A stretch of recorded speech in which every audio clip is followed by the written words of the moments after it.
Good morning, good afternoon, or good evening. I'm Marco Mismetti, a PhD student from the University of Bergamo, and I'm very pleased to have this great opportunity to present our work in progress paper titled Risks in Family Firms, a review of the literature at the Synergia SIMA Management Conference with my co-authors, Andrea Sangermano, a PhD student from the University of Bergamo, and Professor Cristina Bettinelli. In the next about 8-9 minutes, we are going to take you into the family firms risks literature. So being passionate about family firms, we notice that the literature on risks in family firms is scattered and complex. But why do we say that the literature is scattered and complex? Basically because there is a lack of clarity regarding the conceptualizations of risk attitude and risk behaviors. This lack of clarity of these two important concepts for family firms, but more generally for all kinds of organizations, doesn't really allow scholars to grasp their meaning. Also, we notice that there are two contrasting assumptions.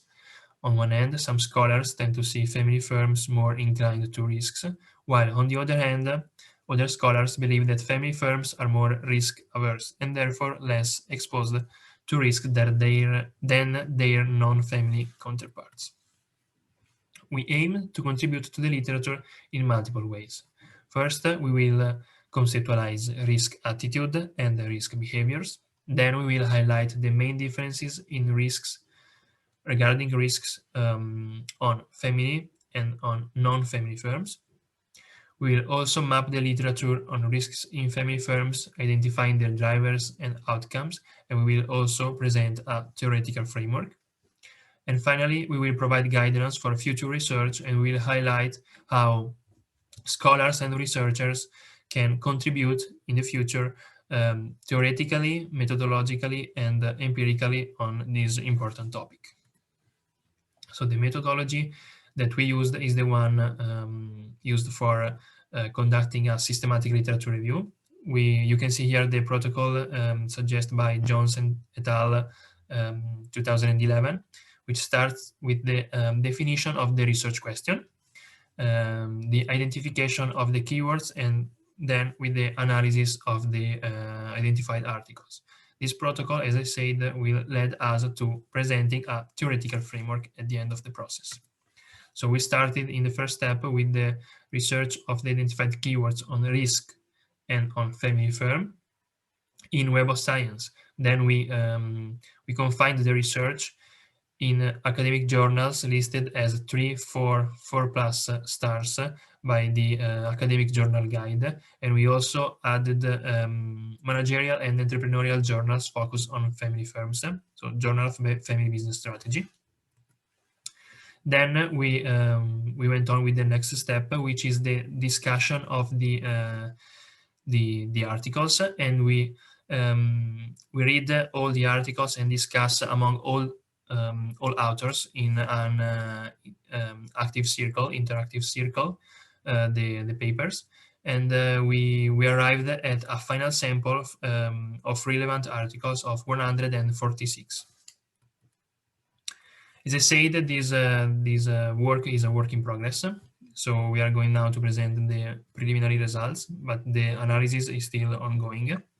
As you can see here, the trend of interest of articles published on the topic is increasing in recent years, especially after 2009. This is maybe due to the financial crisis, which was going on during this period, and it was affecting all kinds of organizations. Also, you can see here that we present the most prolific journals with Family Business Review and Entrepreneurship Theory and Practice as the main journals that are more interested on risks in family firms. Now you can see here our preliminary framework that map the literature on risks in family firms. You can see the drivers, the actors, and the outcomes of this important topic. To give you some example, Sun and colleagues showed that family firms undertook more risks when performance is below their long-term aspirations during economic downturns. Also, you can see Strike et al. 2015 that show that near retirement CEOs in family firms differ from their non-family counterparts in that they're willing to continue to engage and take risks in international acquisitions as they approach retirement, despite the potential short-term risks. More recently, Madanoglu and colleagues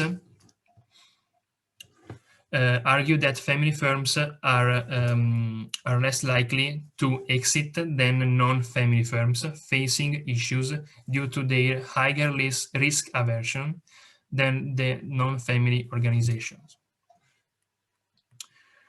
These are just some examples that we are now currently working on in our presenting our framework.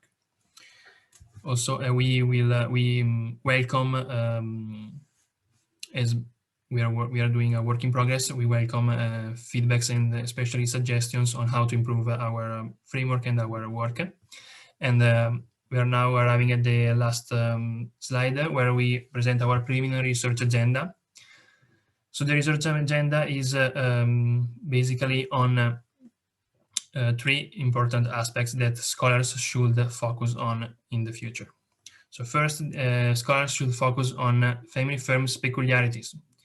So many studies have already highlighted the differences between family and non-family firms, even if the literature, as I said, is complex. So now we call for a focus on family firms' peculiarities.